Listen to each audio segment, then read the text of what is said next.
Hello, everyone. Today, I'm going to be talking about three signs that self doubt has become a default setting for you. This is my first time doing a YouTube live. I've done Facebook Live in the past, so I'm really excited to be showing up here today. And I've just noticed that my makeup is not fully blended here, so try and ignore that. So today, have you ever found yourself questioning what you actually did and how, like, whether it was good or not, and just questioning your actions constantly? If you find yourself in that position, sorry, my computer has decided to update itself right now. So yeah, when you've questioned yourself so much in your life, there's a self-doubt mechanism that becomes prevalent in us, and it almost becomes a default thinking pattern. And so this pattern that is imprinted in the mind, it starts to display itself. Basically, it starts to express itself through every event and every action and every behavior that you've taken. How does it do that? That when you start something new and you do something that you don't normally do, the pattern starts to interpret the situation through the lens of the self doubt. And that's where self doubt becomes almost like an automatic default pattern. So we can actually be quite unaware of this. And this isn't something that we're aware that it's happening all the time. Even in my own life, I've found that I've misinterpreted self doubt as, let's say, low confidence, low self esteem. I misinterpreted it as like a pathology, for example. And a lot of us do end up doing that, which I think is unfortunate, because when we start labeling things and pathologizing it to make it that it's like a disorder or an illness, when really it's just a pattern that you're perceiving the world through, and you do have control of the pattern, it starts to take away your onus of power, your personal volition, your free will, and it becomes like you are the representation of this diagnosis over here. And so it completely flips the situation where the control is out of your hands. You're almost destined and sentenced to this condition, and you don't have any control over it. And that's where I think it's so dangerous to start labeling things and not recognizing that you do have the power. But first, you have to understand how it's manifesting in the first place. So, in this video today, we're going to be talking about how it manifests. I hope my audio is loud enough for you guys to hear. So, one way that it manifests is that when something happens where you put a lot of effort in, or things went your way, for example, right? You had the best case scenario happen. Maybe you just accomplished something that was maybe, not super difficult, but like, let's say, like for me this morning, I wanted to do a workout, but I wasn't feeling super motivated, but I still did like about 5 to 10 minutes of movement and like lifting weights and stuff just to get the movement happening. And sure, I didn't do an entire workout, but I still got some movement in. So it wasn't like a super huge challenge. It was just like a mild challenge. And so when one way to know that you've let self-doubt win in your life and you have this pattern ingrained in yourself is when you have these wins, you downplay them. Let me give you an example. In this situation, if I was to downplay this win, this is how I would have said it. Hey, this morning I've had a really difficult morning. I failed at doing a workout, and I can't seem to do my 30 minutes every day. Like this, there must be something wrong with me, and I don't think, you know what, even like that's 10 minutes is just like not even the bare minimum. And this, do you hear in that story the emotion behind that story? The emotion behind that story is of disappointment in self. Another emotion behind that is the self-doubt in your identity. Like, maybe I just don't know how to do it properly. That's self-doubt.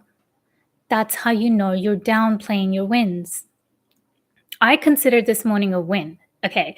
I didn't have to reframe to reach to this conclusion because like some of these things I'm aware of now.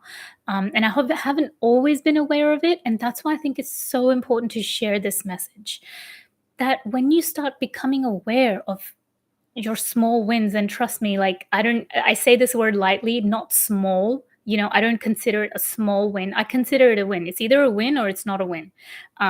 But I mean, that's another story. We can go into that because I don't think there's even a loss unless you perceive it to be. But yeah, so small wins, when you don't notice them and celebrate them, that's when you are letting self doubt take root in your mind and you're letting it become the default pattern in your mind.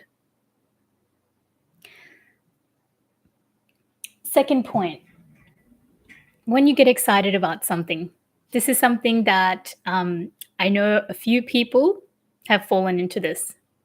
When you get excited about something and you have this great idea and you've figured it out, you know what you want to do, and it's a super amazing idea and you're really excited about it and you've thought about it. Instead of taking action or even taking step one, what you do is you go and ask the opinion of your friend. You share it with someone close or a family member. And then you share it with your colleague. And then you share it with your favorite shopkeeper that you buy your lunch from. And then, like you start sharing with everyone. And you ask for their opinion. Hey, do you think this is a really good idea? Like, what do you think? This external validation, guys, it's stopping you from taking action. It's a manifestation of self-doubt. In some cases, though, I would say external validation is appropriate. So I feel like this gets talked about so much. Let me just clarify how I feel about external validation, because a lot of people believe that external validation is something that should never be sought, and you should be able to be completely self-reliant and don't worry about what the world says. And I understand where their message is coming from, but I come from a more balanced perspective, which is more that it's a recognizing that we're living in a society, that we're living in a community, and as humans, we are inherently social creatures. And when we start to recognize our nature of being social, making connections, forming communities, we understand that external validation is an essential part of building connection.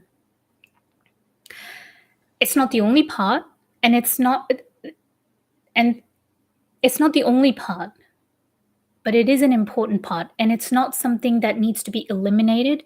It's not something that's a problem. The only time it becomes a problem, so I just want to be super clear, the only time external validation becomes a problem is when it's the sole source of your self-trust or your own clarity or your own certainty. That's when external validation becomes a problem. You're basically using a tool in the wrong setting. That's all. That's why external validation gets such a bad rap, because a lot of people end up using it in a context that's just not appropriate for it. So I want you to start developing a relationship with external validation that's not it's not one extreme or the other extreme. It's not the only reason why you do things, and it's also not the thing that's motivating you to do the thing. Understand its role, understand its purpose, but when you're constantly relying on it, understand that you're letting self-doubt win. You're seeing reality from the pattern of self-doubt in your mind. Now, the third way that that self-doubt has become a default pattern in your mind is, I've written down in my notes, you talk yourself out of your big goals before you even start. You have an idea, you're excited about it, and all you can think about is all the different ways that it can fail.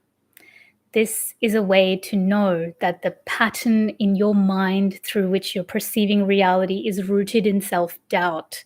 You have control over the pattern. You can change the pattern, but that's how you know. Okay. The talking yourself out of it is something I actually made a video about yesterday, why we talk ourselves out of our big goals. And there's a few reasons why that happens. Self doubt is not the only way. You also have things like a lack of belief in yourself, and there's other like subconsciously you don't believe it's possible, for example. And so these are some of the reasons why this might happen. So if you found this this YouTube live helpful, let me know, because I'd be happy to do more YouTube lives. And next time I'll make sure that my makeup's fully blended, because right now you can see a line there, and it's fine. It's fine. We're learning as we go. So I really hope to see you in the next video. I'd love to hear in your comments below. I've put a poll question in there, so I'm super excited to hear your thoughts about this. See you in the next one. Bye.